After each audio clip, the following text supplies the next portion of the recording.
Hello, innovators. I'm Todd Wyant, and welcome to the Bridging the Gap podcast presented by Applied Software GRAITEC Group. You're invited to join our conversation to model the future of construction innovation and the digital transformation adventure of this great industry.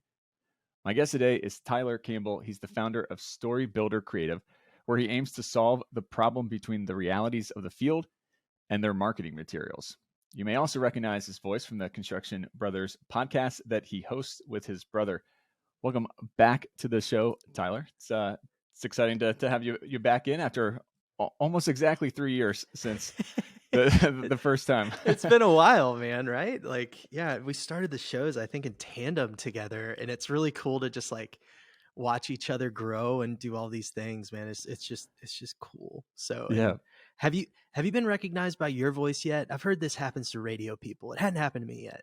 Oh yeah, I did actually have it happen at a trade show. I was talking, and the person next to me turned around and was like, "Hey, this sounds really creepy, but do you host Bridging the Gap?"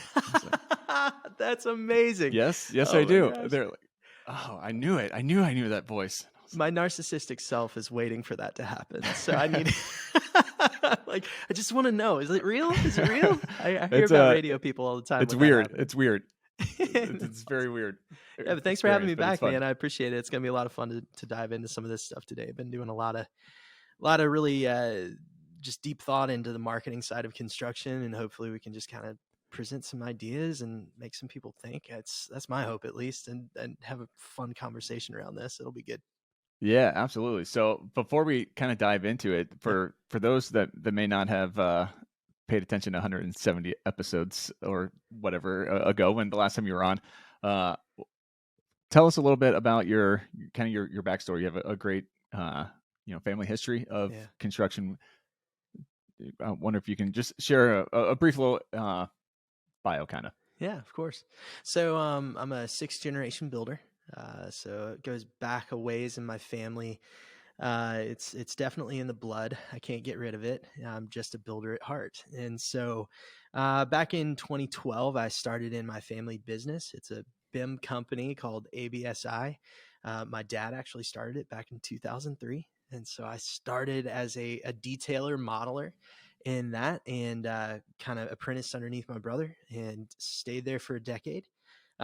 Somewhere along the way, I picked up a camera and started taking a lot of photos and kind of falling in love with that, and kind of getting good and honing my craft, and also doing a lot of video work and things. And then it slowly kind of connected for me. I was like, hold on a second. I love construction still. I don't really want to leave it.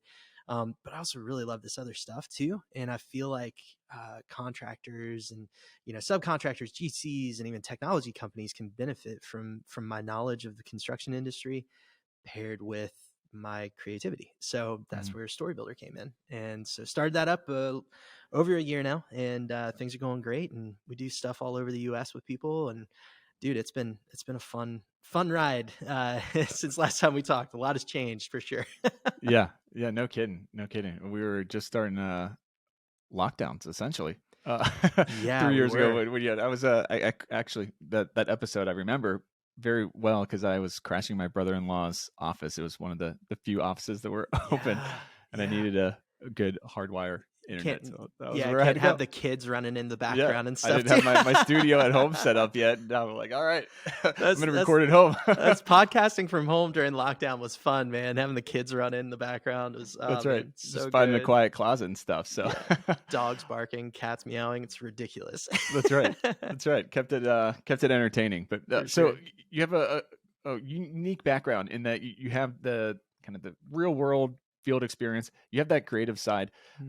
Curious of where you see kind of the biggest misconceptions with construction for those outside of the industry. I don't know. I think the biggest misconception to me would just be it's a dead end job. I feel like a lot of people come in and look at it and they go, oh, well, that's where your career goes to die. It's almost been used as a threat. In the public school system. You hear Mike Rowe talk about that all the time. It's like, oh, do you want to be, a ditch digger, that sort of thing. It's used as a threat. Like, you don't want to end up in the construction industry. Do something better with your life. what I've found and over my decade of being in the industry is, holy cow, man, there's so much opportunity in this. There's so many ways that you can grow personally and professionally in this industry. We lose sight of it like so often because it's just kind of preached that it's dead end. And so I feel like that's probably one of the biggest misconceptions that I see out there. It's just not the reality. Construction's super cool. And so it's funny, like some people will talk, they'll be like, oh yeah, Tyler, you're trying to make construction look cool. I'm like, I don't have to work that hard, guys. Right. Like It already is construction cool. is pretty freaking cool. Like we do some amazing stuff. We just got to get better at showing it off. We just have been horrible at that, and showing some of the different career paths and different ways that people can grow in this industry and set themselves up for an amazing life. Cause I know that's been my personal experience. It's been hard at times. I give you that, but I think any job in any industry is kind of going to be hard at times. But it's been an amazing ride for me. I just want more people to kind of experience that. So there's misconception in that for sure. Yeah. Oh, for sure. As somebody, my background is not in construction. I've been on the marketing side my whole career, and kind of, I'd say, a pleasant, happy accident stumbled into a construction software firm 9 years ago. I was like, oh, this is a great space. And as somebody that had those misconceptions of construction 9 years ago, I had no idea that there was all the technology and the innovation and even the creative problem solvers that are in the industry. And as you peel back that onion, you're like, well, duh. That's the that's the whole kind of core tenet of construction, is all around creative problem solving. You have to be a problem solver to be in construction and get a building built. But for some reason, that the cultural side of things, it doesn't make that connection on the surface. And I think that's a huge mistake that we need to start fixing. It's amazing how like the industry has kind of taught me different ways to operate within different industries. So I'm doing a ton of video production right now. Okay. I didn't realize how much my detailing experience was actually setting me up for success in video production. It's hilarious to me that those two connect. So even if you don't stay in industry your entire career, there's benefit to be had there. Like you're still learning so much. Like it is dynamic. There is a lot of technology involved. There's a lot of jargon and stuff that you got to pick up as well. Right. And I mean, beyond that, it's amazing to me just how much opportunity is out there, man. It's just out there for the taking. And so often we're steering kids into college instead of steering them into a life in construction or the trades. And I mean, college isn't for everybody, right? Like we know this. I wasn't a college grad, proud of that. It just wasn't the path for me.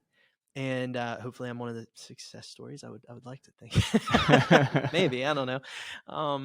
But yeah, I think college is not a great way for everybody to go. But there's still room for growth in this industry, man. It's so great. Yeah, for sure. So why do you see that there is a marketing problem here in construction?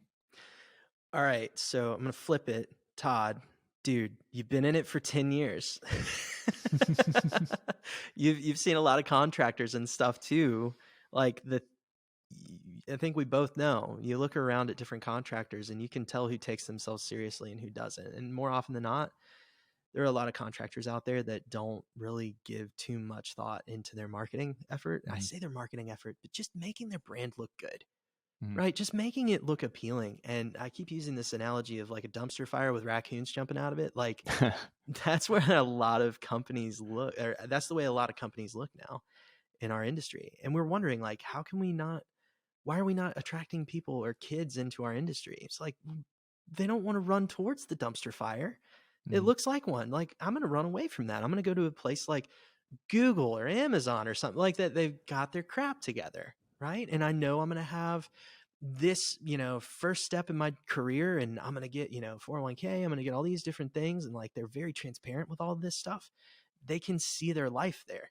Whereas in construction, we don't really do a good job of like laying out a path for them. And I think marketing has everything to do with helping lay out a path for people to progress in the industry. Because I don't know if you've heard, we got a little bit of a labor shortage. It's Oh, really? something that you hear about, I think, a lot in conferences, right? And um, there's a lot of talk about there being a labor shortage, but it feels like there's not a ton of action. Like, I think everybody's kind of lost as to what to do.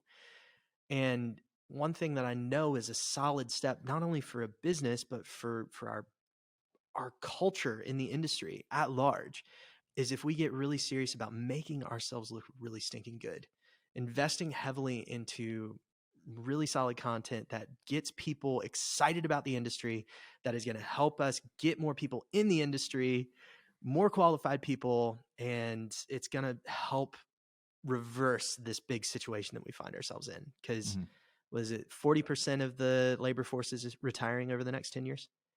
That's a problem. Yeah. I don't know. I don't think Nowhere near robotics that is going to coming in. solve that. I really don't think robotics is going to solve that. It might help it a little bit, but I really don't think it's going to solve it. And then the other side of it is that, was it 590,000 workers are needed on top of normal hiring rates this year. This year, 590,000. And everybody I ask says that they have fallen into the industry. I actually fell into the industry. Yeah, I have a family of builders and I swore it off, but I ended up falling into the industry. Did you fall into the industry, Todd? Very much so. Yeah. See, everybody I ask has this story of like, yeah, I just kind of fell into the industry. I'm like, wow, man, if people are falling into our funnel, that's probably not good. Right? Like, any marketer out there is going to be like, oh crap, I got to figure out why they're falling in. Like, we're just kind of willy-nilly going about our business and expecting people to fall into the industry. It's not going to happen. We got to get intentional. We got to get serious about this. And solid branding is a great place to start. There's some other things that we can do down the road that will help, but yeah, good place to start is solid branding. Yeah, so I'm a huge believer in creating a story around the brand as well too. It's more than just having a nice logo and a color scheme. There's so much more that goes around companies and a personal brand for that matter too. Yeah. But one of the things that I come across when I am talking and kind of politely and friendly beating people up in construction of like, why are you sharing your story? You have an awesome story to tell. Start talking about it. And they're like, I don't know. Nobody wants to hear my story. It's so easy in construction to kind of dismiss the story and the action that's actually happening out there, because I think that there's a humility that runs through construction. And I love that aspect of the people in the industry. But if you're not telling your story and you're not owning it, you're leaving it to people outside the industry that have no idea what they're talking about or what's actually happening on it. I'm curious, from your vantage point, how do you go into companies and help them get confidence to share their stories?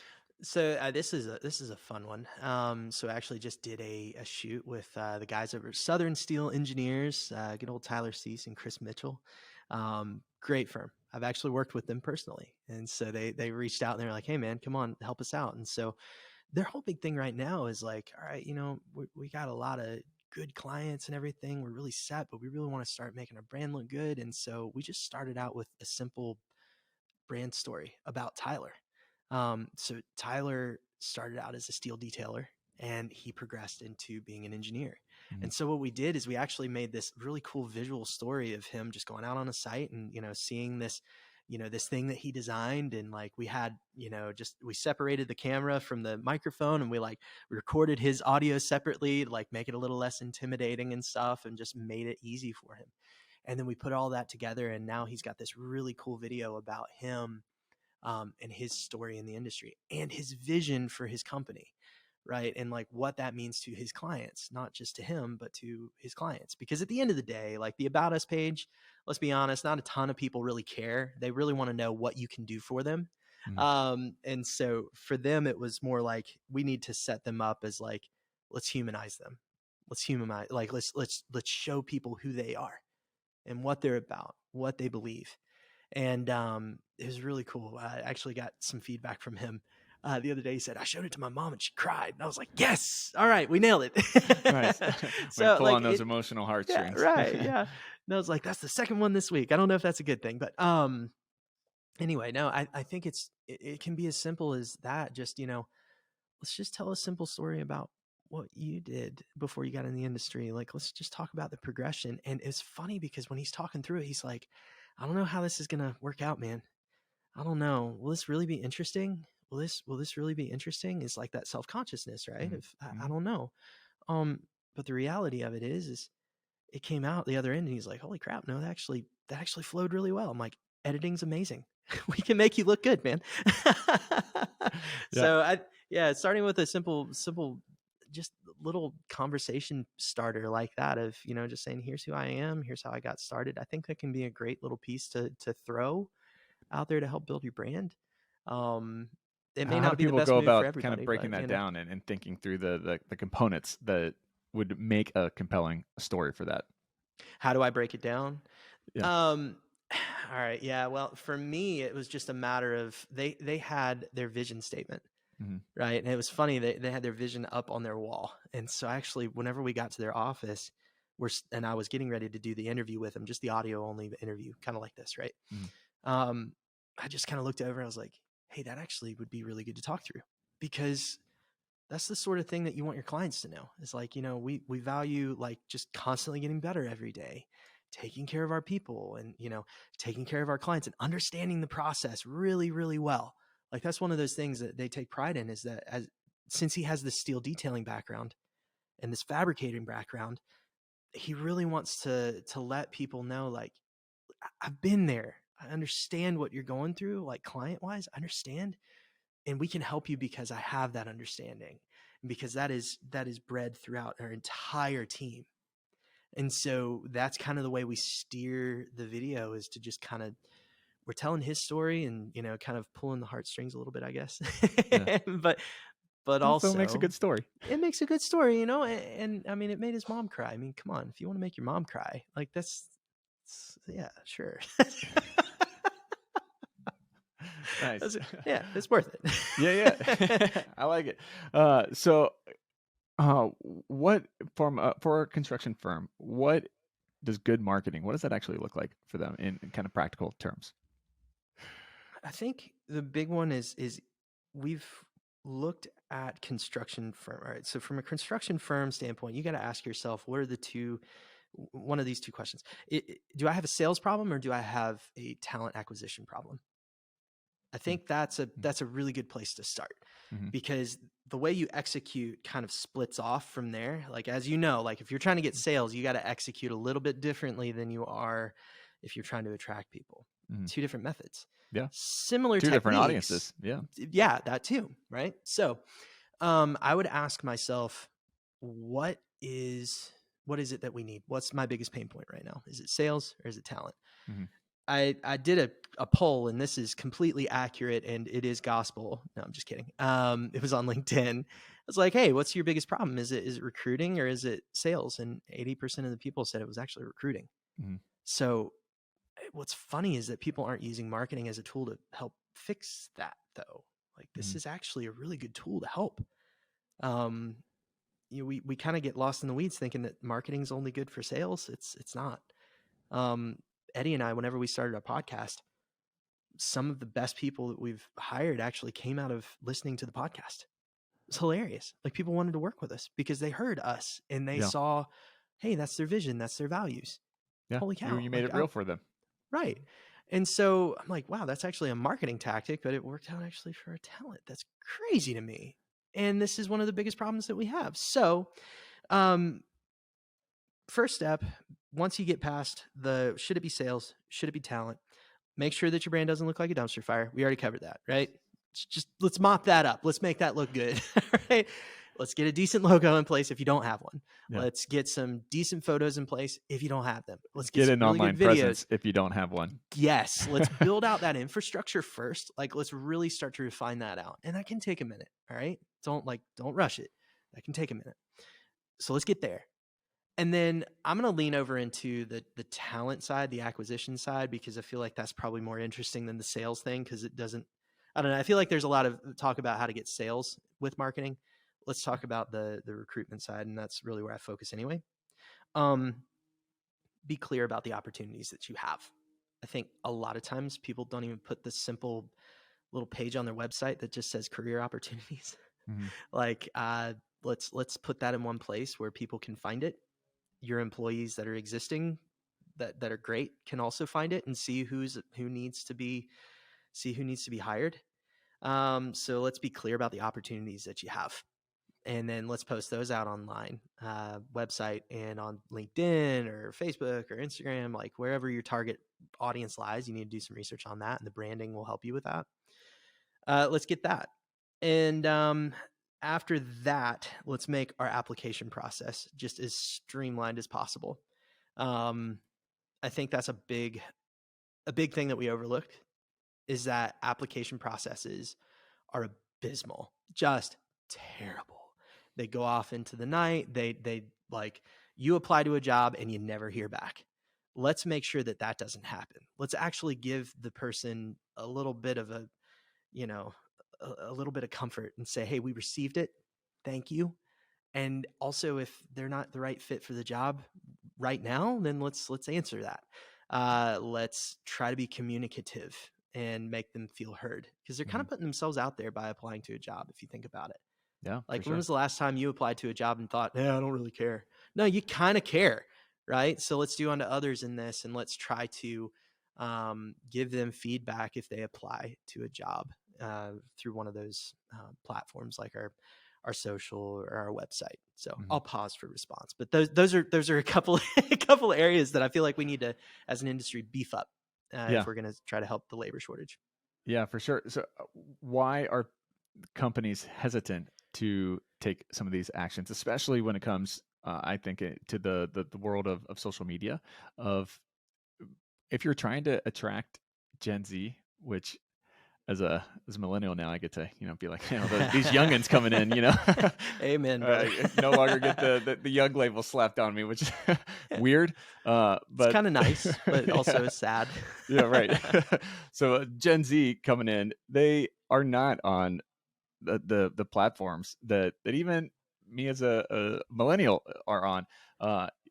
Why are firms hesitant to go on those platforms if that's the target audience that they're actually at least paying lip service to, that they're trying to attract to pull into the industry? Well, there's no clear ROI. Like, I think that's a big one, is like, let's use TikTok as an example for Gen Z. Yeah, I don't know. Is that where the Gen Z people are hanging out these days? I don't know. We need to do some research on that. Always makes me feel old when TikTok comes up. Like, TikTok or YouTube Shorts or Instagram. Just pick one. All right, where the youngins are hanging out, right? A lot of them are like, oh man, I don't understand. Why would I market to those people? Why would I put out any content for those people? Why would I try to show them the way that they can grow in the industry? Because there's no clear ROI on that. Like, I'm not going to sell a job to those people. Like, that's the first place we go, is sales. It's like, oh, I'm not going to sell something to this Gen Z person. Okay, fine. But do you have a labor shortage, sir? Ma'am? Like, we overlook that. This is actually planting seeds for tomorrow, right? So if we are creating things today that spark the interest of a 14-year-old girl, or, it's hilarious. People are like, oh, there are 14-year-old girls on TikTok, I don't really care. Well, crap, man. Who do you think could help our industry out? Like, that 14-year-old girl here in probably the next 4 years could probably have a great shot of helping our industry out and being an amazing person in our industry. If we start talking to kids earlier using some of these platforms, 10 years from now, we're not going to be in nearly as bad of a position that we are right now. Because right now we're not doing anything. Is that working? No, it's not. So we got to try some different things. People get hung up on the fact that it's like, I'm not going to sell anything to them. That's not where we need to look. We need to look at, will they be a future employee for me or somebody else? Let me help the industry at large. And as a result, it's going to help your brand recognition. It's going to help the sales thing. It will. Now, it just doesn't feel as good, though. It's not as trackable. And I think that's where people get pretty antsy, is it's not as trackable. So yeah, no, I agree with that. I will push back on the ROI some, in that it's the wrong measurement, or maybe reiterate some of what you said there, in that yes, you're not tracking a 1-to-1 deal. But Mm-hmm. if you're not bringing new people in and you're just digging a bigger and bigger and bigger and bigger hole with the labor shortage, you are losing sales. So it is having a negative ROI if you are not attracting new, fresh talent into the industry and the pool. And it's just Yeah. hurting the industry across the board.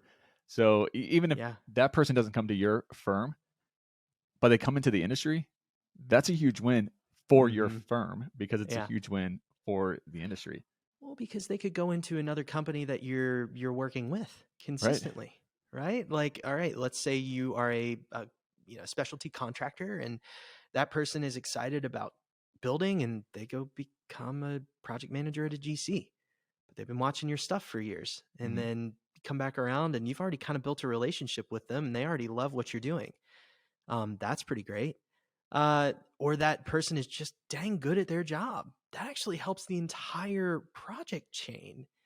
It lifts the entire industry up, like you were saying, man. Mhm. Like and also, if you have really good people, if your people are better than your competitors, who do you think your customers are going to come to more? Like, it's going to be you. Right. It's going to be you. You've got to have really good people. People will make or break your business. So it doesn't matter how much, like, sales wise, I think that's sales is kind of a symptom of good product. Yeah. So Sure. you got to back it up. You got to have a good product. You got to have good people in place. This is the pillar of anything that you do as a contractor is you need good people. Yeah. And I think everybody listening kind of knows that has felt that pain. I know how I've felt that pain where we didn't get the right person in for the job, and it kind of stung us. So people matter more than anything else in this business. Yeah. So let's connect those dots even more Mm. in a bright highlighter, if you will. What's the connection between a really strong brand and people wanting to come and work for your company? Connection between a strong brand and people wanting to work at your company. Okay, so can I point at Google again here? Sure. Yeah. Yeah. You can point Really wherever you strong, want, Tyler. strong brand. People want to work there. I can't remember the exact statistic. I think it was something like 150,000 resumes get submitted to Google like every month or year or something. It's something like it's ridiculous. It's Yeah. so many resumes. Do you know why that is? It's because they've built this reputation. They've done their branding really right, and it hasn't been by accident. They knew that they needed people. They have people internally that are focused on recruitment, and this is a part of it. They're investing in training curriculum now, right? So like you can go get your user experience certification. You can get your project management certification through Google. Mhm. I have a buddy that's actually doing his project management certification through Google right now. You know why they're doing that? It's to onboard more people. It's to find people. They need people. Yeah. They have done an amazing job of that, and it's because of branding. It's because they if you ask people on the street like, "Hey, what would be a really cool company to go work with?" Google is probably pretty far up there. Among some other ones, other Fortune 500 companies, they would be like, "Yeah, that would actually be pretty cool to go work with them." Could you imagine if your company was like that, where people were clamoring over themselves to come work for you? That's not by accident. That's actually intentionality. That's having a really good brand, but backing it up by being a really good place to work. You Mhm. can't forget that because you could do all the marketing in the world and be an absolute jerk, and it's not going to work. It's not Yeah. going to work. The marketing's going to fail. You Right. have to be true inside and out and Yeah. be, The marketing has to yeah, ring authentic, or else it just it rings has to. hollow, and everybody just tunes you out. Exactly. Everybody's going to run away from it, and you're going to get bad word of mouth going around. Right. But the reason why Google was successful is they're actually not a bad place to work. Now, I mean, arguably there's some things that go on within it. Okay, it's a big company, right? But as the crow flies, people look at it and go, "Yeah, man, I'd love to work there. That looks pretty sweet." They have little pods that you could go take a nap in. That's the little things that they think of when they think of Google and working for them. Yeah. So I don't know. That's kind of my connection there. Yeah. So people have gotten the story, they've gotten their connection between a strong Mm. brand. They're bought in. Who owns a strong brand in the company? Is it just like marketing, have fun, you're going to do this, or is it a bigger group effort? I think it's shifting a little bit. I think at one point it was just solely marketing. Like the marketing team would make sure that the brand was cared for. Mm-hmm. But in this day and age, I feel like the role of the CEO is kind of shifting. I don't know if you've kind of been feeling that too, where the CEO has to own brand or be a voice for the brand more now than ever. Mm-hmm. And that's kind of an uncomfortable place to be as a business owner, right? It's like you almost have to be good in the spotlight now. Yeah, sure. So that I'm seeing that shift. The ones that are really, really successful in digital marketing are the ones that their CEO has become really, really good, or their upper management has become really, really good at creating content at scale. Mm-hmm. And that has just given them this like positive karma. I'll say plus karma. I don't know. You know what I mean? People look at that and they're like, oh my gosh, yeah, that'd be a great place to work. I feel Mm-hmm. like CEOs are becoming kind of more of a holder of brand, because they're kind of that front facing person, right? So I feel like it's kind of switching a little bit. I Mm-hmm. think it is on everybody. It's on the marketing team to execute well and to stay consistent and be really good at what they do. But it's also on the CEO not to just pass it off to the marketing team, but to also just be there and listening and help them create content, because your marketing team just can't crank out blogs like they used to anymore. Like blogs are slowly starting to die as a result of a lot of the short form content that's being pushed out there on video. Mm-hmm. So that's why I'm saying like the CEO almost has to step in and be that face and be that voice for the short term, or for the short form content. Um, so I don't know if you've seen the same thing. I'll flip it around, but like that's kind of my perspective on this. Yeah. Yeah. No, I think that's interesting. I would say, from my perspective, marketing kind of sets the framework and the guardrails of Yeah. the brand, and kind of where the brand, what's its field of play, Right. and Yeah. then is also the cops to slap people back in of like, hey, that's not on brand. Right. uh, Yeah. Yeah. but there's a cool kind of democratization of Mm. the brand that it's. I agree that the SE or the CEO has to uh, be a face for it, but uh, I think everybody in the company is the face of the brand in today's world with Yeah. social media and everybody having their iPhone that they can just flip around. If you have Android, I'm sorry, but iPhone's better. Get over it. Everybody has the ability right at their fingertips to own the brand, and if you have that logo attached to you in any way in your Yeah. social media, you are the brand to whoever is interacting with your post. So you better take that ownership on and Yeah. represent it well, because that's a blessing and a curse for the individual, and it's a blessing and a curse for Mm-hmm. the brand itself. It's riskier because you have a whole lot less control on what the image that's being Yeah. portrayed out there is. That's really an interesting point too, is that people need to rely more on their employees to help build the brand awareness as well. I Mm-hmm. mean, you think about it, like if every single one of your employees that is on LinkedIn was actually active on LinkedIn, had your logo, they were very, very transparent about the fact that they work with you, like that would be amazing for Mm-hmm. you. But here's where people get caught up, is they start thinking, oh no, but if they go out and they put our logo on their profile, they're opening themselves up for headhunters. People want to come and steal them away from our company.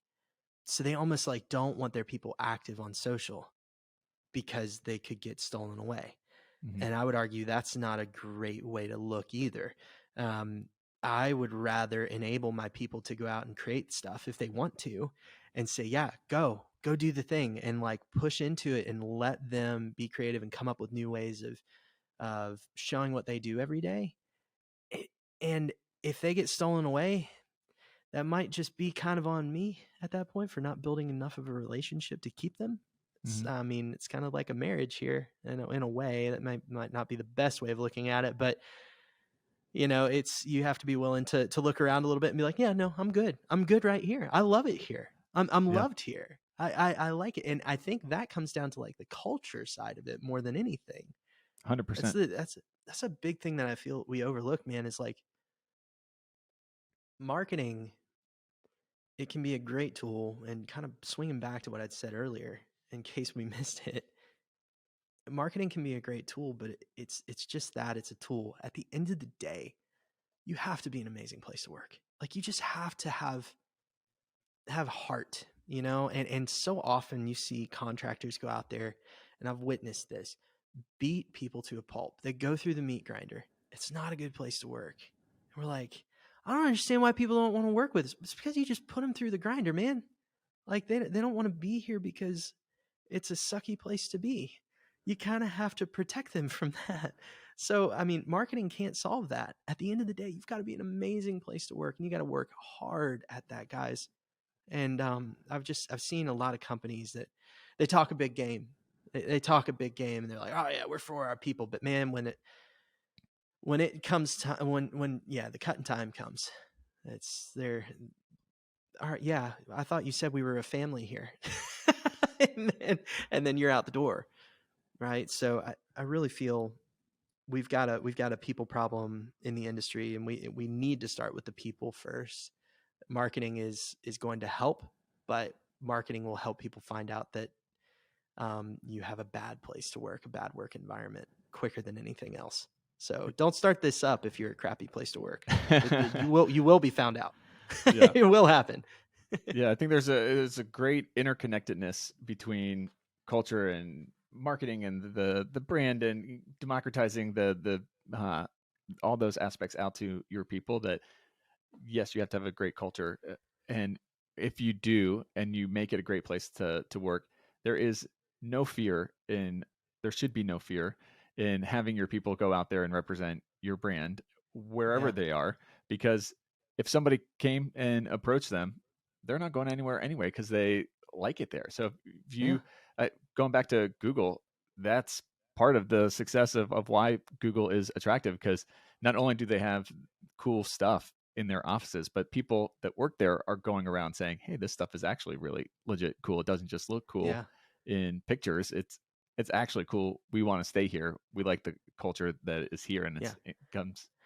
And that's not to say that everybody needs to have like an internal dog park in their office or something like that. You know, like you don't need to go crazy and have sleeping pods and like bean bags and all this, have hacky sack hour. You don't need to do that. Some companies get at it that way, and that's fine. I think Silicon Valley has to get at it that way because what they do is not as cool as what we do. I mean, it just has to be authentic to the culture that you're in. And so a construction environment, it wouldn't work on a job site to have any of that. I mean, it would, but it would be very dangerous. OSHA would not approve of that. Yeah. Sleeping pods, I think, would be frowned on. Probably, yeah, for sure. I don't know. I've seen some people sleep in some precarious ways, so on job sites. But I think for me, it's like, let's lean in and try to build a culture that is just, when people look at construction, they see our culture and they say, I want to be there. Like, they support each other. They're for each other. That is an incredible place to work. That's not an easy thing to do. I'm not trying to downplay that. Like, oh yeah, you just push this button and everything fixes itself. No, like, this is the interconnectivity of people. We have to work hard about our relationships, take the time to get to know our employees. We have to, be willing to let them take a little extra time off because, dude, they're going through some crap, and like, be there for them. Actually be there for them. Treat them like humans instead of numbers on a board, and I feel like that's what we've kind of fallen into, is we just treat them like a number. We treat them like something that's disposable. We'll get another person to run the broom. Well, guess what? That person that's running the broom right now, if you treated them right, they might actually have the capacity to run your company later or run a team later. But you got to invest in them. You got to take the time and invest in them financially and mentally invest in them. It's hard, and that's the reason a lot of people don't do it. But it's a shortcoming I feel like we have in our industry. Mm-hmm. So I don't know. I always like to marry this whole marketing conversation, marketing for recruitment with the people side, because it's like those have to work together. They have Mm-hmm. to. No, for sure. Yeah, because we'll just amplify messaging about a company and it will bring it to its knees if it's not a really good place to work.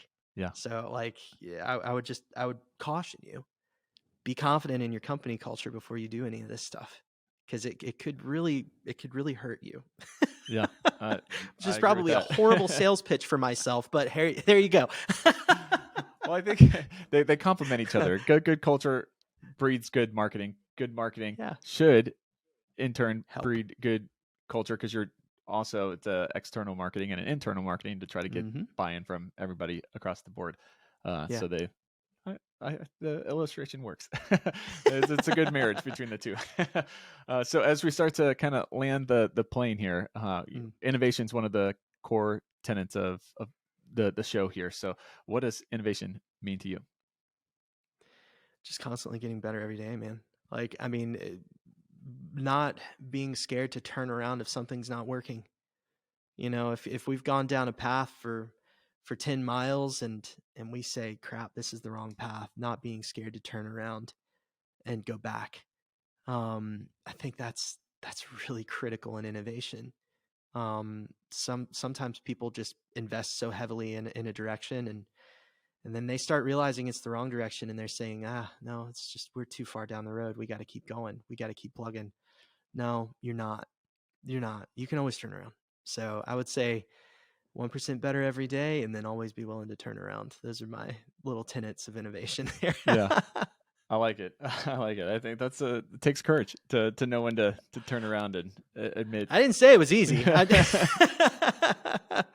Yeah. Well, how do people find out more information and connect with you? Yeah. So it's easy to connect with me on LinkedIn. You just look up Tyler Campbell. I'm that smiley guy in the blue shirt, and you should be able to find me. You can also find me via storybuildercreative.com. Like I said, we do a lot of video production, photo production. Like, we're a creative house, media agency. So it's all for construction. And I wanted to build this for construction, and that's the way we're going to stay. It's so much fun, man. I love getting out in the field and working with people every day. It's a good time. Awesome. Very cool. Well, final question for you. If I could give you all construction power and you could snap your fingers and innovate one thing in the industry, what would you pick to innovate? Oh gosh, dude, there's so many things. The first one that comes up is RFI. I want to get rid of RFI. If I could snap my fingers and get rid of all RFI, I would do that like yesterday. That's number one. And then number two, the treatment of people. If I could fix that, like if I could fix a lot of like my own personal experiences, going back and the way that I got treated as a steel detailer, if I could fix some of that stuff, I would do that in a heartbeat, because it would make our industry the best possible place to work. And even with all of that, I still think it's the best possible place to work. It's an amazing place to work. But fixing the interpersonal relationships in our industry, that would be the one that I would snap my fingers and try to fix, I think, more even than RFI, because I think that actually fixes the RFI problem. Nice. I like it. Yeah, it's a great place to start for sure. Heck yeah, man. Well, Tyler, thanks so much for taking the time and joining us again here on Bridging the Gap. Thanks, Todd. Appreciate it, man.